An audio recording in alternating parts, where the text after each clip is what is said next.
Notice जाना है sir इसमें, वही देखिए, अमेंडमेंट के लिए रविशंकर यादव, अमेंडमेंट नोटिस कौन लेके जाएगा? कौन नोटिस लेके जाएगा? सर्व करना है। ऑब्जेक्शन आ गया 2025 में, उसका ऑब्जेक्शन सर्व क्यों नहीं किया सर अभी तक? 13/2 के बाद आज ही लगा है सर। तो सर्व क्यों नहीं किया विक्टिम को? आइए अभी फाइल। चिट्ठी कब लिखी थी आपने? जी सर। आईओ को चिट्ठी कब लिखी थी सर्व करने के लिए? नहीं सर, इसमें कब है? लेटर नहीं गया सर इसमें। हाँ। 13/2/2000 के बाद आज ही लगा है सर। हाँ, तो ये आपके सरकारी वकील साहब की गलती है। इसमें अमेंडमेंट के लिए सर पास को, उसके बाद ही नोटिस के चलिए लिए ठीक। अमेंडमेंट भी है सर। No Poxo blood. नहीं इसमें 27 ही दिया इस। हाँ? तो कहाँ है? Poxo नहीं, बॉक्सो कहाँ है? सॉरी, Poxo नहीं सर। अमेंडमेंट के लिए तो लगा सर इसमें। क्या अमेंडमेंट लगा सर, दी? एक अमेंडमेंट हमने लगा कि ड्यूरिंग द इसमें लिखा है कि कस्टोडियल पीरियड के बारे में ड्यूरिंग द ट्रायल 22/9/2018 से 14/9/2019 तक जेल में है। टोटल चलिए फिर 357 बताइए, फिर days। क्या है? फिर तो सर्व भी नहीं होना विक्टिम को। पास को नहीं है सर। बॉक्सो नहीं है, फिर बताएं आप। बहस करें। प्लीज हाँ चलिए माफ शुरू करें। ऑब्जेक्शन फाइल है। हैं? हाँ, ऑब्जेक्शन फाइल है, ठीक है। This is first application for suspension of sentence plot. As per the prosecution story plot, the prosecutor has alleged that the against the present applicant plot on 21/9/2018 when she was alone at her own house and her husband was also not at her house and the mother-in-law and father-in-law was also not present over there, and on 21/9/2018 at about 3 a.m. the complainant, who is the real Bhabhi and Devar, the relation between the complainant and prosecutor, they are real Bhabhi and Devar.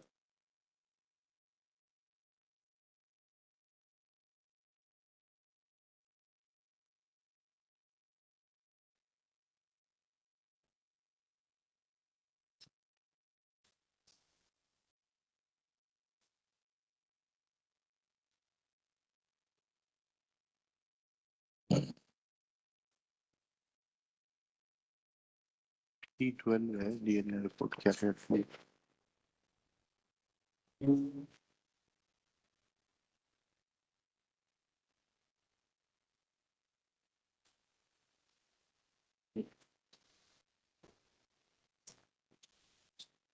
बताइए consent कैसे है? Can you see the statement of PW1 below? हाँ, PW1। PW1 मैं video conference के माध्यम से दिखाई जा रहे अभियुक्त भरत उर्फ नागू को जानती हूँ, वो मेरा सगा देवर है। घटना की तारीख मुझे याद नहीं है, लेकिन पिछले वर्ष गणेश का समय था। मेरे पति नागपुर में गणेश जी के लिए गए थे।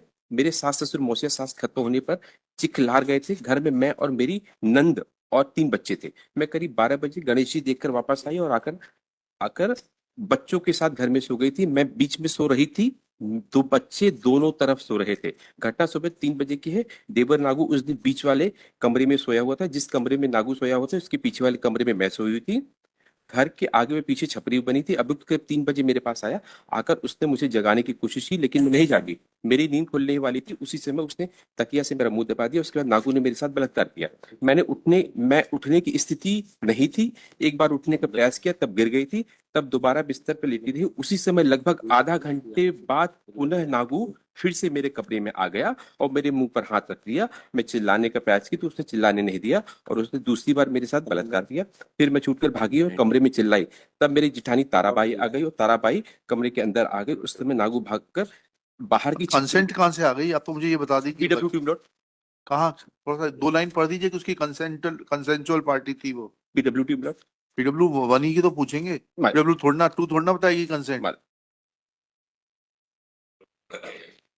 पीडब्ल्यू का क्रॉस में बता दीजिएगा कि they were in a consensual relationship। Cross examination para number 6 plot. हाँ, para number 6 last 2 lines.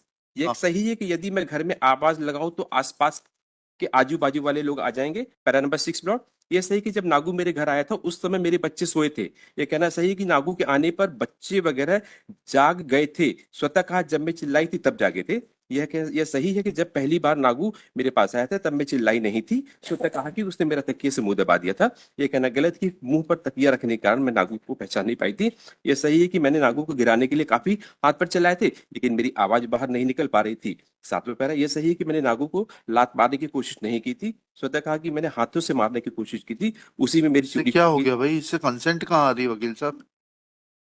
The complainant and the applicant did not receive देवर any, भाभी है ना, yes, समझ गए ना? जी. कंसेंट कैसे आ जाएगी? How can you violate privacy of your own sister The in law? complaint did not receive any kind of injury from the अरे डीएनए रिपोर्ट पॉजिटिव है, डीएनए रिपोर्ट हवा में पॉजिटिव आ जाएगी कि एग्जिबिट P12 देखिए? madam. Positive देख ले वो. हाँ, फिर And आपसे पूछ रहे हैं कंसेंट बताइए, अदरवाइज कुछ नहीं है इसमें. para 8 is important, Lord. आप पैरा 8 पढ़ लीजिए. मैंने घड़ी में टाइम नहीं देखा था, लगभग इससे आधे क्या होता है? बलात्कार होते वक्त वो टाइम देखेगी? No, no. When the first he committed rape with the complainant Lord, she did not disclose to anyone, and she has not objected. And after half an hour, the appellant again approached to the same place with the same lady and completed Do same. you understand what is the extent of vulnerability of a lady? Unless you are able to show that there was a consent and you were in relationship, ऐसा थोड़ा ना होता है.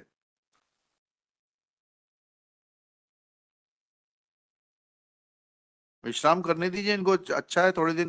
इस matter of असल में आज मैं प्रिपेयर था कि सिर्फ अमेंडमेंट पे लगा है. इस सवाल को ऐसे कहते हैं कि अगर कंसेंट थी जी. तो उसने रिपोर्ट क्यों किया? चलिए इसको ये आंसर करिए. The reason effect from this cross examination Lord, it shows that कि when the second time they committed rape with her, चलिए सब the बात बच्चे आपने जाग गए. पहले सब मान ली, तो फिर वो क्यों करती? मैं बताऊं सर, पैरा क्रॉस एग्जामिनेशन का पैरा नंबर 12 देख लीजिए सर. हाँ, पढ़िए ना. ये कहना सही कि मैंने 2-3 बार कोर्ट आ चुकी हूँ, ये सही कि मैंने कि एक बार मैं ससुर के साथ कोर्ट वकील से मिलने गई थी, कहना सही है कि मैंने कहा था कि मुझे 1 लाख रुपए और 2.5 एकड़ से मिलने गई थी, कहना सही है कि मैंने कहा था कि मुझे 1 लाख रुपए और 2.5 एकड़ खेत दे दो तो मैं राजीनामा कर लूं. स्वतः कहा कि ससुर कह रहा था कि तू ये सब ले ले, मेरे बेटे को बाहर निकाल दे. कहना गलत कि मैंने ये कहा था कि जब तक पैसा नहीं मिलेगा तब तक मैं बयान नहीं दूंगी.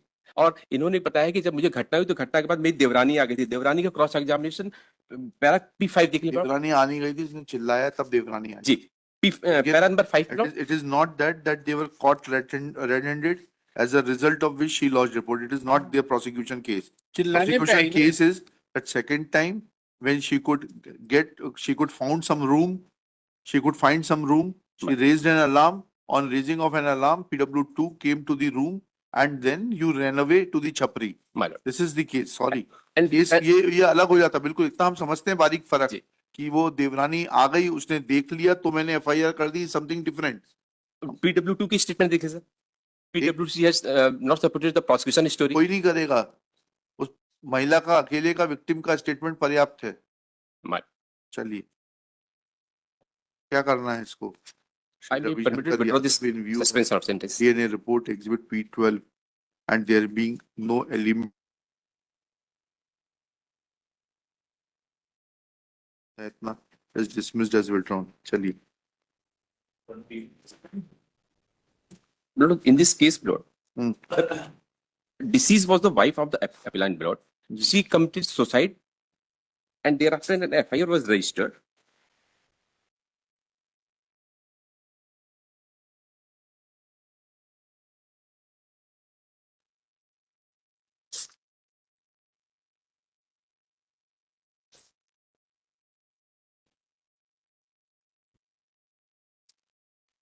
पढ़िएगा प्लीज.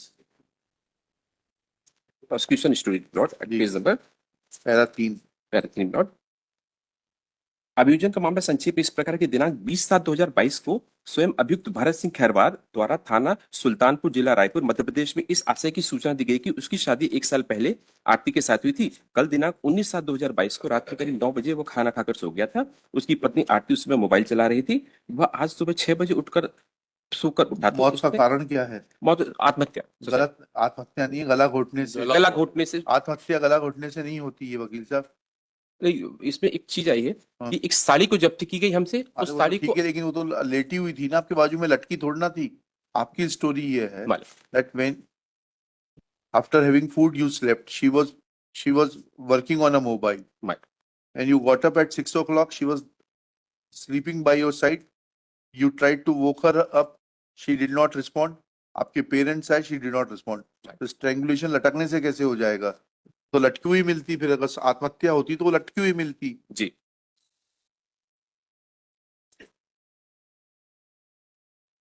लेट के आत्महत्या कैसे की जा सकती है? फंदा लगा के थोड़ा समझाइएगा हमको. साइंस का एक नया बिंदु मिलेगा सीखने नहीं, को. अभी तक नहीं आया है. Kindly see the statement of PW1. The mother of, this is a statement of mother of appellant, Lord. अरे वकील साहब, आप तो खुद ही के जाल में फंस गए पहले पैरा में ही। जी आपका स्टोरी ये है कि वो आपके बाजू में लेटी हुई थी, मालूम। आपने उठाया, उसको उठाया, भाई लटकी हुई मिलती ना वो आत्महत्या के केस में। एक इम्पोर्टेंट चीज है, kindly C elixir, exhibit P7 my lord. हाँ, exhibit P7 P7, the sari which was seized from the possession of the present applicant, my lord, हाँ। it was not sent to the FSL. The sari was the reason for गला घोटने में इस्तेमाल की गई थी। Exhibit P7 was not sent for the FSL, my lord. हाँ, पढ़िए P7। ये इसी में आया है, पैरा नंबर 13 में ही आगे, पेज नंबर 13 में पंचायत। P7 तो पढ़ लें, देख लें जरा क्या है P7। P7 वो साड़ी है जो हाँ। साड़ी जब्त की गई थी अभियुक्त से। हाँ, फिर इस साड़ी को FSL के लिए नहीं भेजा गया कि या इसी साड़ी से ही उन्होंने फांसी लगाई। ये आपने उस साड़ी से नहीं लगाया, हाथ से लगाया, किसी से भी लगाया। मालूम। इशू ये है कि 106 में बर्डन आपके ऊपर है, आपके घर में वो मरी है, मालूम। लटक के मरी नहीं, जी आत्महत्या है नहीं। जी क्योंकि अभी साइंस इतनी विकसित नहीं हुई कि आदमी लेटे लेटे जो है अपना खुद का गला दबाकर आत्महत्या कर ले। one more thing, Lord. When the Tehsildar was examined, Lord, he has stated that हाँ, no आप एक नई बात बता रहे हैं, आप AI प्रोग्रामिंग बता रहे हैं साहब, साहब कंप्यूटर के जीनियस हैं। सर कहीं ऐसा भी नहीं है कि वो लटक जाओ, प्रोग्राम सेट कर जाए कि मेरे इतनी देर बाद मृत्यु हो जाएगी तो मुझे लेटा देना। जी नहीं अभी ऐसा नहीं। ऐसा प्रोग्राम बनने लगा क्या AI से? Kindly see the statement of Lord PW4 PW4 PW4 अभियुक्तन Sarathi doctor Vivek Vyas, para 9 में Lord, पैरा 9 ये कहना गलत ही, क्रिकाइट और थायराइड बोन हाइड बोन के ऊपर होती है, यह दुर्घटनात्मक रूप से थ्रेशर में गर्दन फंसी तो हाइड हड्डी टूट सकती है। ये हो सकता है कि यदि बंधी हुई रस्सी पर अचानक गर्दन के बल व्यक्ति गिरे तो हाइड बोन गलत है, गलत कह रहा है, सब जगह गलत कह रहा है वो। एक पैरा, मृतिका के शरीर पर संघर्ष के निशान नहीं थे। सोते हुए में आपने उसको निपटा दिया ना, पैरा 8 तो पढ़ लीजिए। यह सही नहीं है कि महिला यदि स्वयं रस्सी या साड़ी में फंस जाए तो उसे गले में इस प्रकार की चोटें आ सकती है। सही नहीं है, एम्फेसिस इज सही नहीं है। यह सही है कि गला दबाने के समय व्यक्ति संघर्ष करेगा तो क्रिकाइड हड्डी टूट सकती है। सही है कि इस शव की क्रिकाइड हड्डी नहीं टूटी थी। स्वतः कहा कि क्रिकाइड हड्डी के ऊपर रहने वाली हाइड अस्थि टूटी हुई थी। स्वतः समाप्त। थायराइड हड्डी भी नहीं टूटी थी। साक्षी से पूछे जाने पर कि अत्यधिक बल के साथ गला दबाया जाएगा तो क्रिकाइड एवं थायराइड हड्डी भी टूटेगी। साक्षी का कहना है कि इस बात पर निर्भर करता है कि गला किस दिशा में से किस दिशा की ओर दबाया गया है। नीचे से ऊपर की ओर दबाया जाएगा तो इन हड्डियों के टूटने की संभावना ज्यादा रहेगी। चलिए, दोनों ही केस एक ही जज के हाथ के लिखे हुए, क्या बात है आज? एक ही जिले का है क्या ये मैटर?